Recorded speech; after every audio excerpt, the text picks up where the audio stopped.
It was a Tuesday when everything snapped, not in a dramatic, movie-style explosion of yelling and door slamming. No, it was quieter than that. It was the kind of snap you feel in your chest, subtle but final, like a hairline fracture becoming a full break. My name's Aiden, I'm 28, and until 3 weeks ago, I lived with my parents in the same house I grew up in.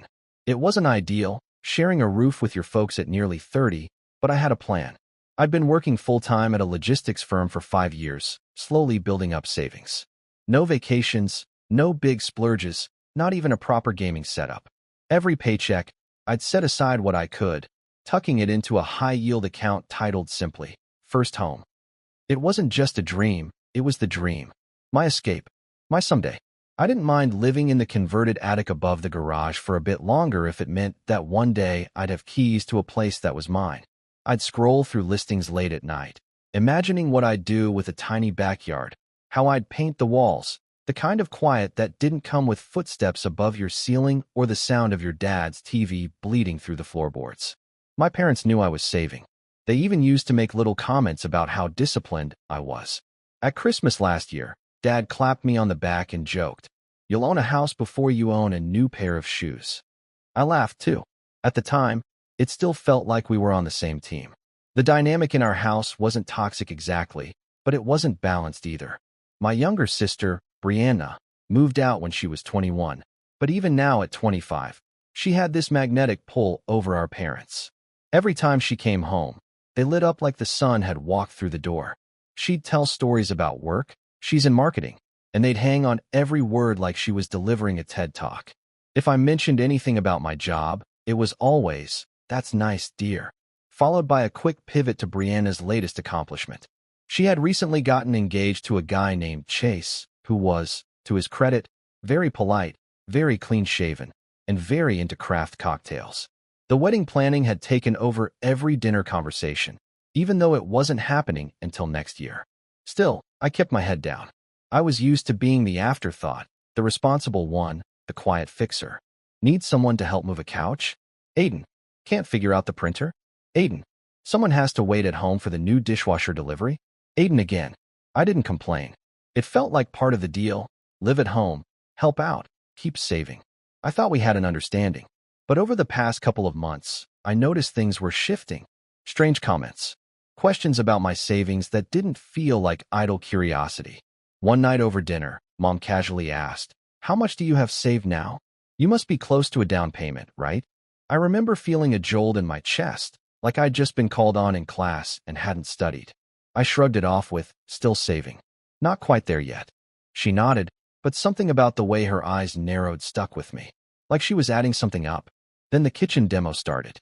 It wasn't a small facelift. It was a full gut job, cabinets torn out, walls knocked down, shiny new island planned, marble countertops, new appliances, the works. It caught me completely off guard. My parents had always been practical, borderline stingy. The stove we'd had since I was 10 still had one burner that only worked if you smacked it just right. I remember coming home from work one Friday and seeing the fridge unplugged, shoved into the hallway. The next morning, contractors were there, boots stomping across the tile as they took measurements and shouted instructions. I asked about it at dinner that night, keeping my voice light. Did I miss something? When did we decide to remodel the kitchen? Dad barely looked up from his plate. Your mom wanted a change. It's been overdue. Mom gave me a smile that didn't quite reach her eyes. We figured it was time. And it benefits all of us, doesn't it? I nodded slowly, still unsure why it felt off. But the bigger hammer was yet to fall.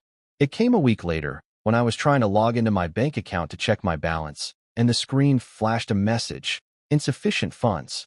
At first, I assumed it was a glitch. I backed out, refreshed the page, tried again. Same thing. I blinked at the number. 0.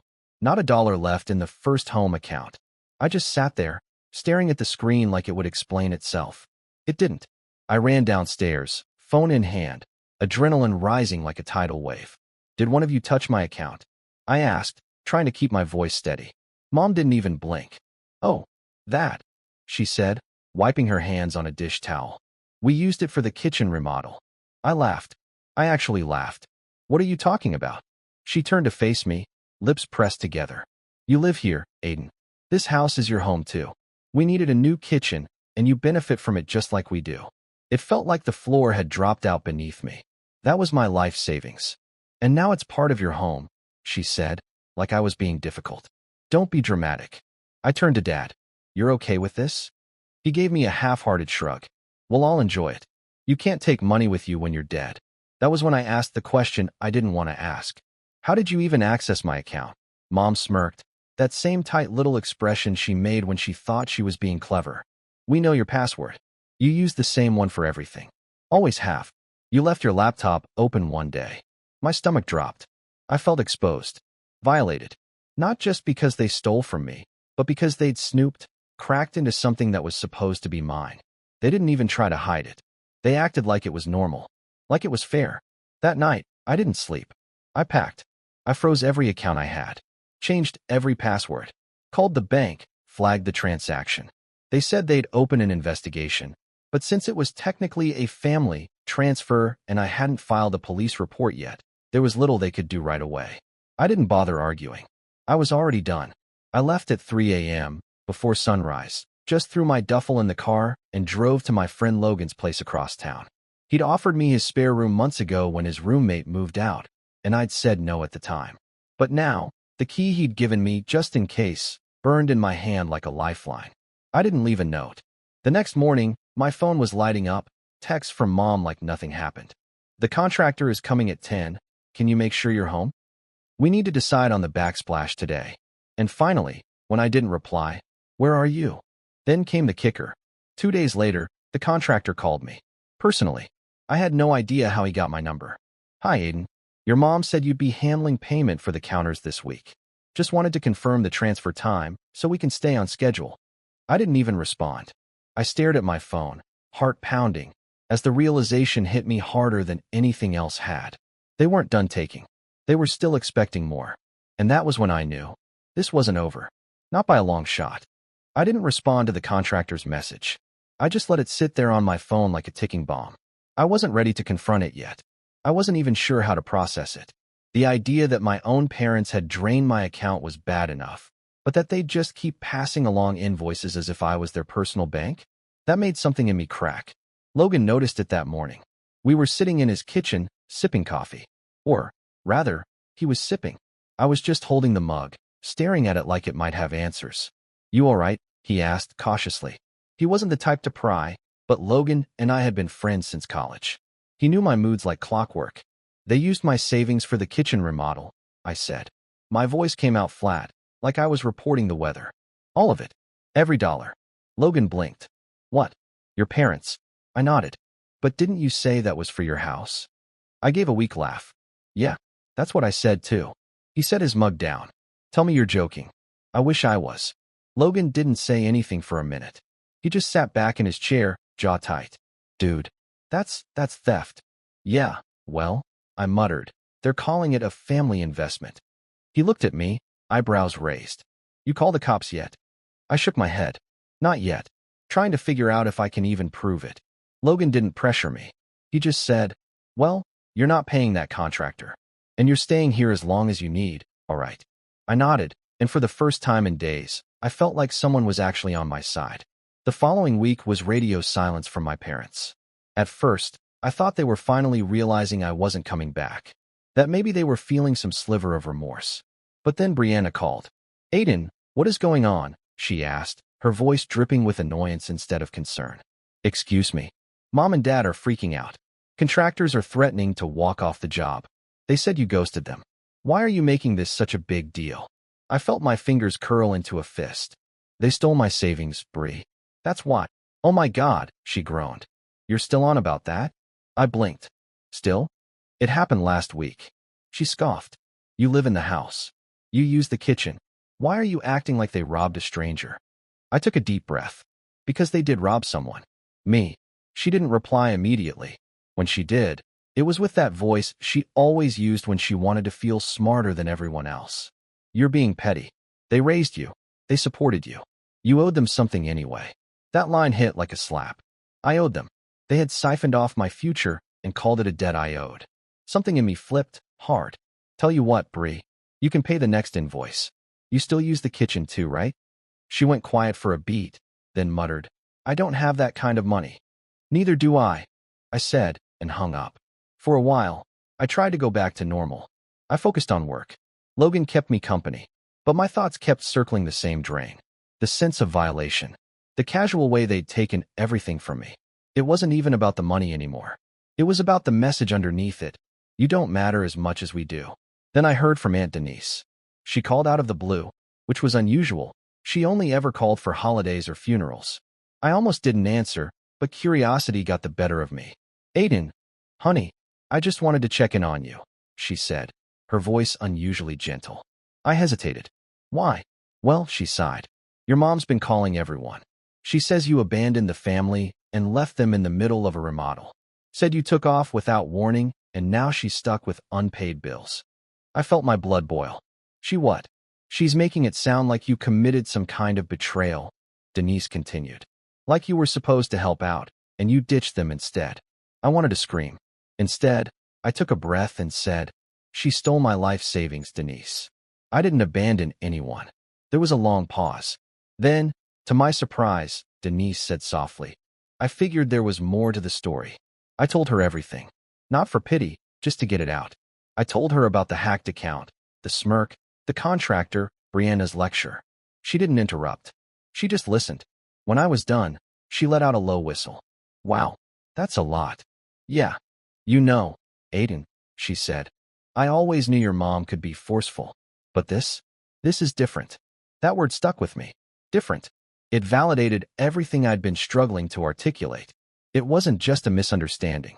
It was a betrayal. Over the next week, I started to see the ripple effect. I got texts from extended family, cousins I hadn't talked to in years, all asking the same question. Why did you bail on your parents? Why would you leave them hanging? Is it true you emptied your own account just to spite them? They were rewriting the narrative, painting me as the selfish son who didn't want to help. And the worst part? People believed them, because I'd always been quiet, passive, the one who never made waves. I was being erased and replaced with a caricature, all while they basked in their new quartz countertops. One afternoon, Logan came home with takeout and tossed me a soda. You doing okay? I shrugged. As okay as I can be while my parents tell everyone I'm some financial terrorist. He chuckled. That's a hell of a title. I smiled weakly. Then my phone buzzed again. This time, it was an email. Subject line, payment reminder, final notice. It was the contractor. Again, he'd attached the invoice. And this time, he CC'd me and my father. I scrolled through the email, heart pounding, and then froze. There it was. A copy of the signed estimate, with my name on it. Except, I never signed anything. I printed it out and looked closer. The signature was close. It even matched how I signed. But I knew my own hand. I never authorized that. I never even saw that document. They forged my signature, I whispered. Logan looked up. What? They forged my signature to make it look like I agreed to pay for the counters. He stood slowly, eyes hardening. That's illegal, dude. I nodded slowly, a mix of fear and fury building in my chest. I sat down, printed another copy, and opened a new folder on my desktop. For the first time, I wasn't just reacting, I was documenting. Screenshots, emails, texts, call logs. I filed a fraud report with my bank. I called the contractor and told him, flatly, that I had not signed that estimate, and that any future invoices would be considered harassment. He didn't reply, but the next morning, I got another call. This time from my dad. Aiden, he said, tone sharp. What the hell did you tell the contractor? I didn't answer right away. Do you have any idea how embarrassing it is for us to get a call like that? We trusted you. That was the moment. That exact sentence. We trusted you. I almost laughed. You trusted me? I said quietly. You hacked my account. You stole my savings. You forged my signature. And you trusted me. There was a beat of silence. Then he said, well, maybe if you weren't so selfish, we wouldn't have had to. That was it. The final crack. Something broke wide open inside me. All the years of brushing things off, of letting them take without pushing back, of being the good son, the patient one, the afterthought. I wasn't going to be their ATM. I wasn't going to be their scapegoat. Not anymore. And that's when I started making real plans. Plans they wouldn't see coming. I didn't sleep much the night after my dad said, maybe if you weren't so selfish, we wouldn't have had to. The words repeated in my head like a skipping record. I laid in Logan's guest room, staring at the ceiling fan spinning slowly above me, feeling like the world had turned inside out. They stole from me, lied about it, forged my signature, tried to bury me in debt. And when I pushed back, they made me the villain. That was the bottom. The moment it all finally sank in. Not just what they did, but what it meant. I wasn't going to get an apology. There was no lesson they'd suddenly learn, no warm family reconciliation scene waiting in the third act. They believed they were right, justified, righteous, even. And that realization, that hollow, bitter truth, wasn't just painful. It was freeing. That night, around 3 a.m., I got out of bed, made a list, and for the first time since leaving home, I stopped reacting to them and started focusing on me. Step 1. Get my money back, or as close to it as I could. The fraud claim I submitted to the bank was still under review, and I wasn't holding my breath.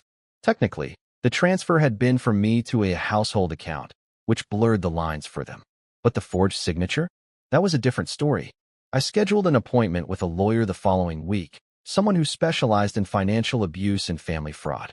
Logan's coworker had gone through a messy inheritance battle and highly recommended the guy, an older attorney named Harold, who looked like he hadn't smiled since 1993 but had eyes like a hawk. He took one look at the forged document and said, "We can work with this." Hearing that alone felt like breathing after being underwater too long. Step 2. Get out of survival mode. I'd been drifting emotionally, eating whatever Logan had in the fridge, answering work emails mechanically, avoiding social media like it was poisoned. But slowly, I started reclaiming my rhythm. I changed my phone number, closed the old email tied to all my family contacts, and created a new one just for personal use. I picked up an extra freelance side gig doing logistics consulting online, and it paid better than expected. 2 weeks in, I'd already pocketed enough to start building a new savings account. This one under two-factor authentication, and with a password even I could barely remember. I didn't tell anyone. Not Logan, not my coworkers, no one. I was done explaining myself. Done seeking validation. This rebuild was mine. Step 3. Set boundaries. Iron once.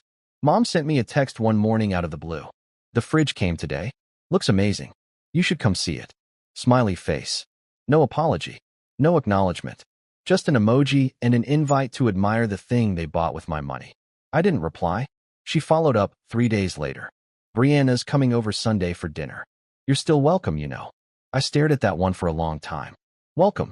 Like I was a guest in a home they gutted me to renovate. I didn't block her. I just muted the thread. No more giving their words real estate in my head. Around that time, Logan came home from work one evening holding a 6-pack and 2 burritos. "You are not going to believe what I found," he said, plopping down at the kitchen table and pulling up his laptop. It was a real estate listing. A small one-bedroom condo about 20 minutes away. Nothing fancy, no backyard, no fireplace, no Instagram-worthy lighting, but it was clean, well-maintained, and more importantly, affordable. "Thought you might want to look," he said. "I know you're still recovering, but figured it couldn't hurt to browse." I didn't say anything for a moment, just stared at the screen.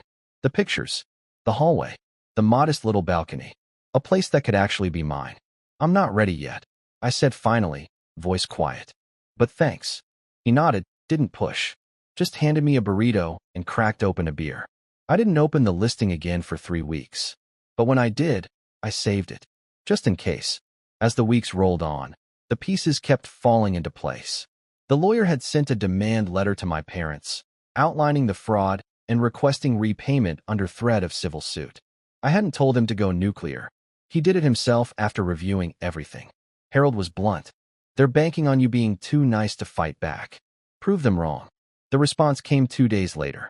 A formal letter from a different lawyer, one I recognized as a family friend.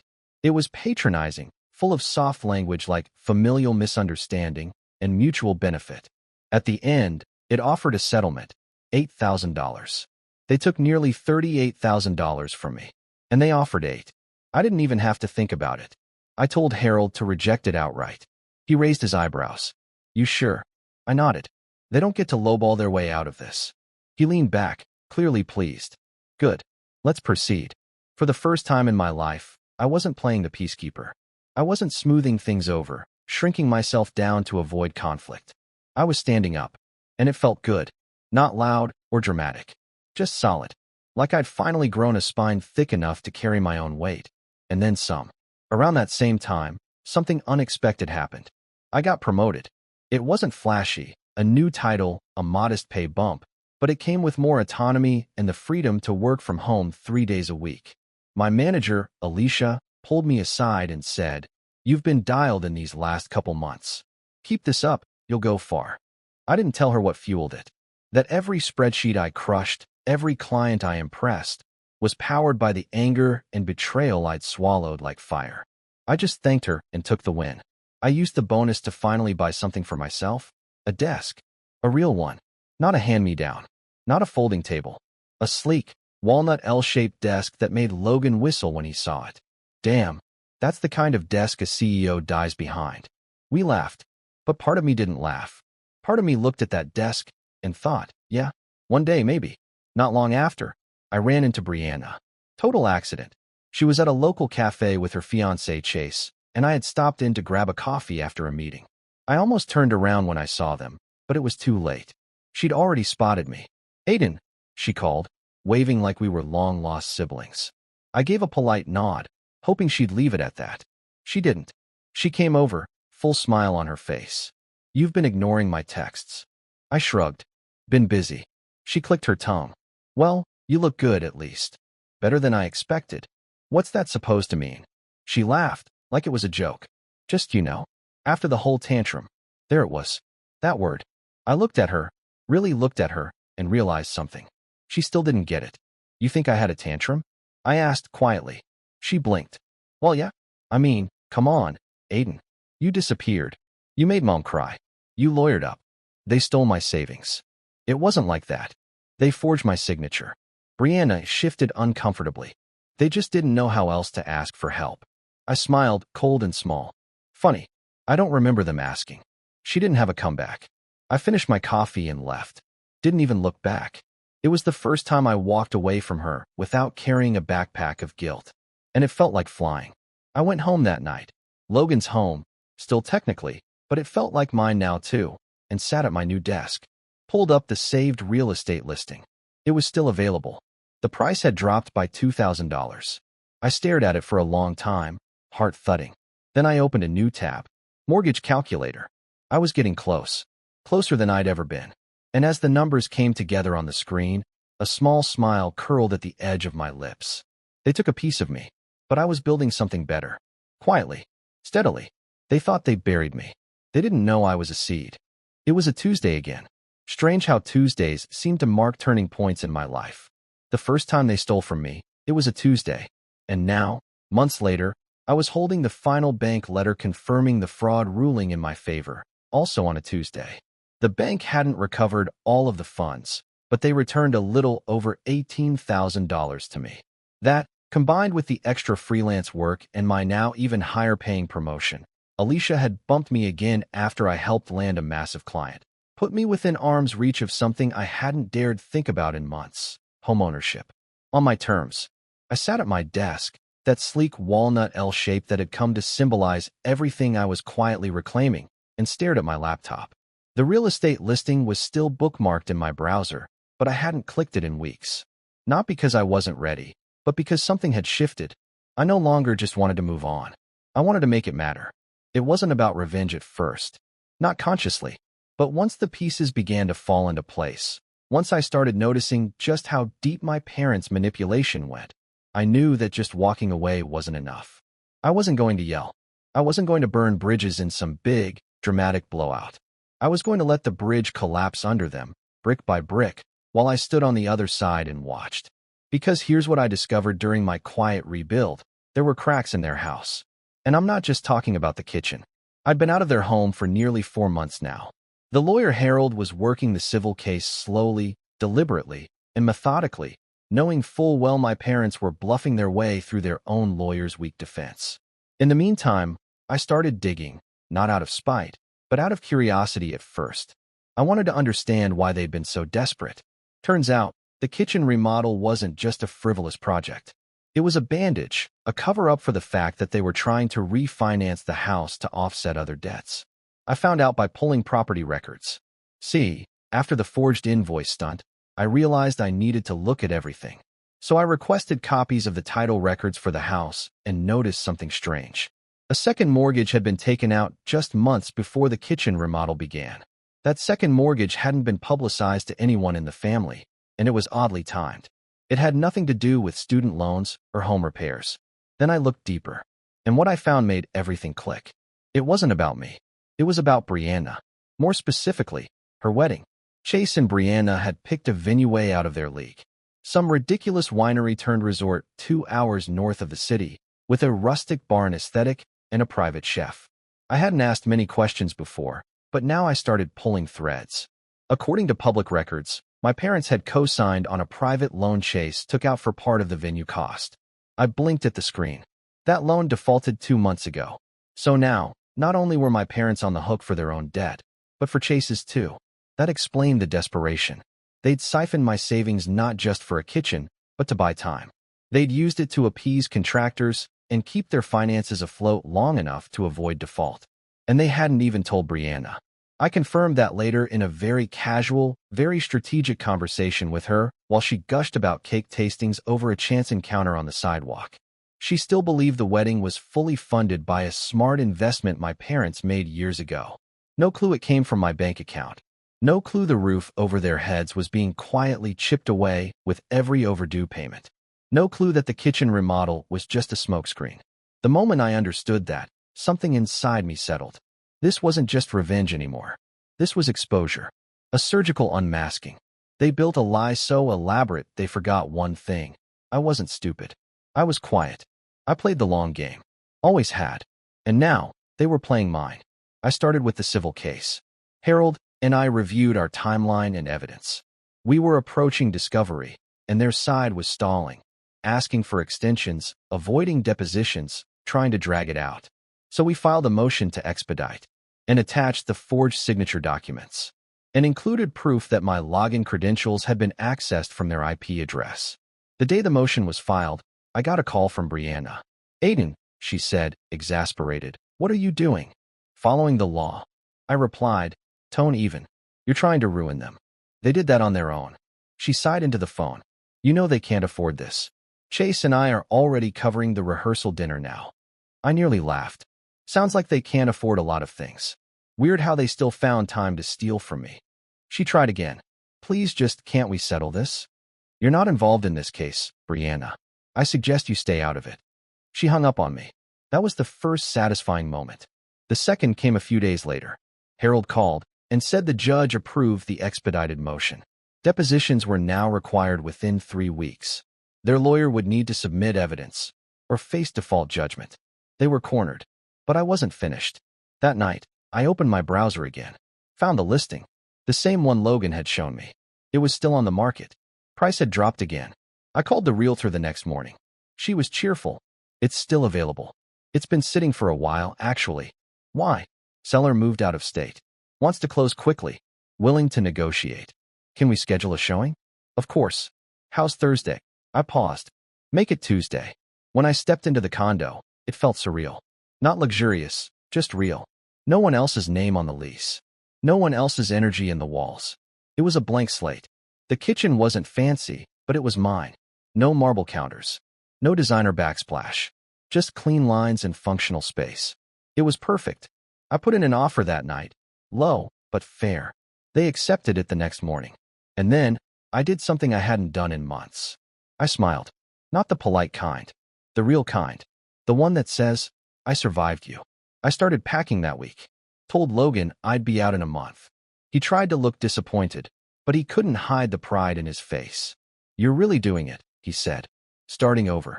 "Not just starting over," I said, half smiling. "I'm setting the stage." Because I still had one card left to play, and I planned to use it at exactly the right moment. Here's the thing. When people build their reputation on lies, it doesn't take much to bring the whole thing down. Just one truth. Dropped at the perfect time. And I knew exactly when that would be. The wedding. It was 3 months away. And I had an invitation. They'd sent it months ago, back when they still thought I'd eventually calm down and rejoin the family fold. When they believed I'd show up, gift in hand, pretending none of this had ever happened. I hadn't RSVP'd. Not yet. But I would. Because I had plans for that day. Plans that would make every forked lie they told come back to bite them. Quietly. Legally. Perfectly timed. They wanted a perfect wedding? Then they shouldn't have stolen from the one person who knew exactly where the cracks were. And I had just enough time to prepare the final blow. I RSVP'd 2 weeks before the wedding. Will attend. I checked, along with the polite little box for +1. Logan laughed when I told him. I thought you were going to burn the invitation, he said. No, I replied. I'm going to frame it. The wedding was set to take place at the Evergreen Hills Vineyard, this sprawling, whitewashed fantasyland dressed up as a rustic chic wedding venue. It had string lights wrapped around every fence post, a massive floral arch, and servers in suspenders walking around with trays of miniature quiches and cocktails that probably had rosemary in them. It looked expensive. It was expensive. And the moment I pulled into the gravel parking lot, it all felt fake. Beautiful. Well arranged. But fake. Like a stage play where no one realized the props were already cracking. Logan came with me, clean-cut in a navy suit, helping me blend in like I was just another guest. We mingled, sipped overpriced lemonade, and avoided my parents, who were floating through the crowd like minor royalty. Mom wore a floor-length cream dress with lace sleeves, trying to look like she belonged on the cover of a lifestyle magazine. Dad was stiff in his tux, his smile strained, scanning the crowd as if waiting for something, or maybe trying to avoid someone. I hadn't seen either of them since the last time they tried to convince the court it was all a misunderstanding. Spoiler alert, that didn't work. See, after the expedited court order, Harold moved fast. Too fast for them. The forged signature, the unauthorized transfer, and the mounting documentation of their deception formed a tight, airtight case. We'd filed for civil damages totaling $42,000, my stolen savings, legal fees, and additional damages for the unauthorized use of my identity and forged documentation. They tried to settle twice. First at $8,000, then at $12,000. Harold sent both offers back with a single word: insulting. 3 days before the wedding, we got the ruling. They lost. The court ordered them to repay the full $42,000, plus $6,000 in interest and $4,500 in attorney fees. $52,500 in total. They had 30 days to pay or face lien proceedings against their home. And that, in and of itself, would have been enough for some people. But not for me. Because what they did wasn't just financial. It wasn't just theft. It was betrayal wrapped in entitlement, tied with a ribbon of lies. So I didn't just want money. I wanted truth. And that's what I delivered at the perfect time. The wedding reception started around 6, just as golden hour lit the vineyard in soft amber light. The ceremony itself had been exactly what I expected, full of fake tears, dramatic vows, and Chase looking like he was about to marry into royalty. Brianna was radiant in her dress, of course, and to her credit, she genuinely looked happy. I almost felt bad. Almost. Because she still didn't know where the money came from. Didn't know what her parents had sacrificed to give her this day. Didn't know that her dream wedding was built, quite literally, on stolen ground. And now? Now, she was about to. I waited until the speeches were halfway through. They'd gone the full rom-com route. Best man jokes, teary toasts, a slideshow of their engagement trip to Spain. Then the mic passed to my dad. He stood up, glass in hand, beaming. Family and friends, he began. Thank you all for being here to celebrate this incredible moment. Brianna, our beautiful daughter, has always been the light of our lives. He went on for a while, bragging about her job, her ambition, the way she deserved every ounce of joy. He even made a joke about Chase being lucky to have her. And then, as if on cue, he added, "This wedding has been a labor of love, and we were more than happy to contribute everything we could to make it happen." He looked proud, triumphant, and that's when I stood. Logan looked at me once, gave a short nod. I walked calmly to the back of the room, where a small projector had been set up for the slideshow. The wedding planner, flustered, whispered, "Excuse me, that's off limits." I smiled. "It's all right. I'm family." And then I hit play. The screen blinked to life again. But this time, it wasn't photos of Brianna and Chase at the beach. It was a single document.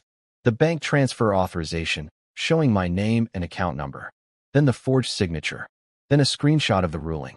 Case number. Judge's stamp. $52,500 owed in damages. Gasps rippled through the room like a wave. My parents froze. Brianna's jaw dropped. What is this? Someone whispered. I stepped forward, microphone in hand now. Calm. Clear. That, I said, gesturing to the screen, is how this wedding was paid for. The silence was immediate and suffocating. My parents, I continued, voice even, emptied my savings account, money I'd been building for 5 years, to help cover the costs of this venue, this food, that wine you're drinking. They forged my signature on an estimate and lied to contractors. They stole from their own son. I let that settle in the air like dust. They said it was a family contribution. They called me selfish for objecting. And when I took them to court, they lied again. I turned to Brianna, who was staring at me like she'd seen a ghost. You didn't know? I believe that. But now you do. I nodded at the DJ, who promptly turned off the screen. And then I walked out. Not fast. Not dramatic. Just calm, with Logan behind me. We passed a dozen stunned faces on the way to the door. Some shocked, some angry, some deeply uncomfortable. My parents never moved. Not once. They just stood there, hollow-eyed, watching everything crumble in real time. We stepped outside into the twilight, and Logan whistled low. You really did it. Not yet, I said, because that wasn't the final blow. That came 2 days later. See, the judgment had a 30-day payment deadline. But I knew something they didn't. Their house. It was still carrying that second mortgage. That co-signed loan with Chase. Still unpaid. Between the lien I was about to file and the wedding costs, they had 2 choices. Pay me in full immediately, or lose the house. I filed the lien that Friday morning. And a week later, their lawyer called with an offer. Full payment. No negotiation. They wired the $52,500 the next day.